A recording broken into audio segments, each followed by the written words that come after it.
state-of-the-art infrastructure, smart green campus, globally certified labs, KL deemed to be university. SKN గారు generally వేరే producers అయితే maybe result అనేదో లేకపోతే అది ఎలా వచ్చింది టాక్ అనేదో కొంచెం లేట్గా తెలియచ్చు. But you are like first PR నుంచి యూనో అంచెలంచెలుగా ఎదుగుతూ ఇక్కడ వరకు వచ్చారు. మీకు డే 1 తెలిసిపోతుంది, సూపర్ హిట్ అయినా తెలిసిపోతుంది, మిక్స్డ్ టాక్ వచ్చినా తెలిసిపోతుంది, యావరేజ్ అన్నా తెలిసిపోతుంది, ఆర్ఎల్స్ ఎక్కడ పొగుడుతున్నారు ఏంటి అనేది తెలిసిపోతుంది. So what was your first day reaction అండి, ఎలా ఉండింది? సో సినిమా అనేది నేను అందరూ ఇన్వాల్వ్ అయ్యాం కాబట్టి మోర్ దాన్ 1 year 1.5 year వేరే వెరీ కాన్ఫిడెంట్.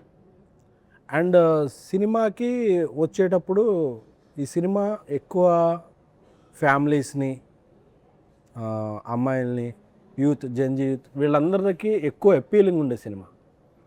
రైట్. ఒక ప్రీమియర్కి వచ్చే క్రౌడ్ వాళ్ళు ఉండరు వెంటనే.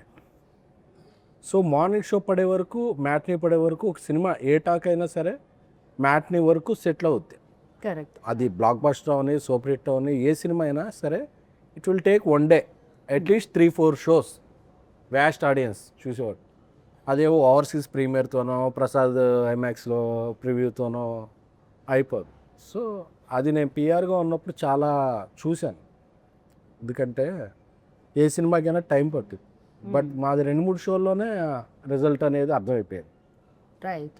రిలీజ్ అయిన ఈవినింగ్ కల్లా రిజల్ట్ అది బ్లాక్ బస్టర్కి వెళ్తుందనే ఇది అందరికీ వచ్చేసింది. ఎందుకంటే థియేటర్లో చూస్తున్నప్పుడు ఆ ఫ్యామిలీస్ రియాక్షన్, ఫ్రైడే మేము మల్టీప్లెక్స్లకి అది వెళితే Friday afternoon heavy return fulls ఉన్నాయి, 40-50% ఫ్యామిలీస్ ఉన్నారు.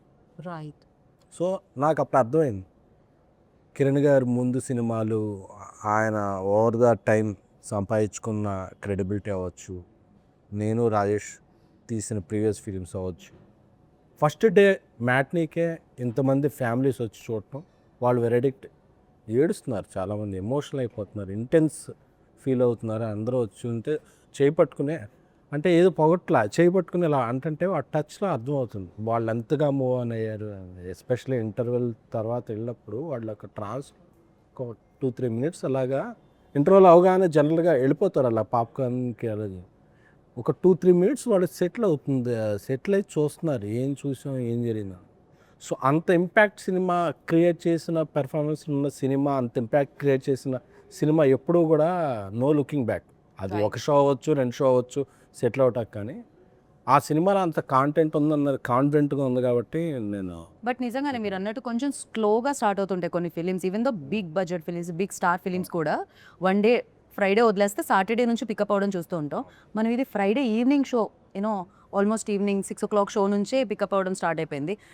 అంటే generally okay these kind of films are A స్క్రీన్స్కి బాగుంటాయి, సి సెక్షన్కి బాగుంటాయి ఇలాంటివన్నీ అంటుంటారు. బట్ ఇది 2 చోట్ల చాలా బాగా వెళ్తుంది అనమాట. అది ఇంకొక మంచి విషయం చెన్నై లవ్ స్టోరీలో.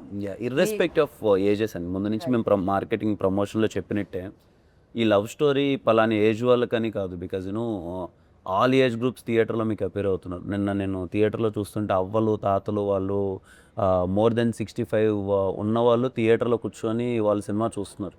ఎందుకంటే మేబీ వాళ్ళ మనమల్లో ఎవరో సినిమా చూసింటారు, వాళ్ళు తీసుకెళ్ళింటారు మీరు వెళ్ళొచ్చు ఈ సినిమాకి వెళ్ళని చెప్పి. ఫ్యామిలీస్ ఎక్కువ ఉన్నారు, గోల్ పెట్టేస్తున్నారు, రిలేట్ అవుతున్నారు, ఎమోషనల్ అవుతున్నారు. సో మేము ముందు కూడా పదే అందుకే చెప్తాం, ఫ్యామిలీ అందరూ రండమ్మా మీకు నచ్చుతుంది ఈ లవ్ స్టోరీ, బికాజ్ ఎక్కడో చోట రిలేట్ అవుతారు. మీరు ఫ్యామిలీని పిలిచే విధానం కూడా బాగుంటుంది తెలుసా, ప్రెస్ మీట్స్లో చాలా జెన్యున్లీ సౌండ్ చేస్తుంది అది.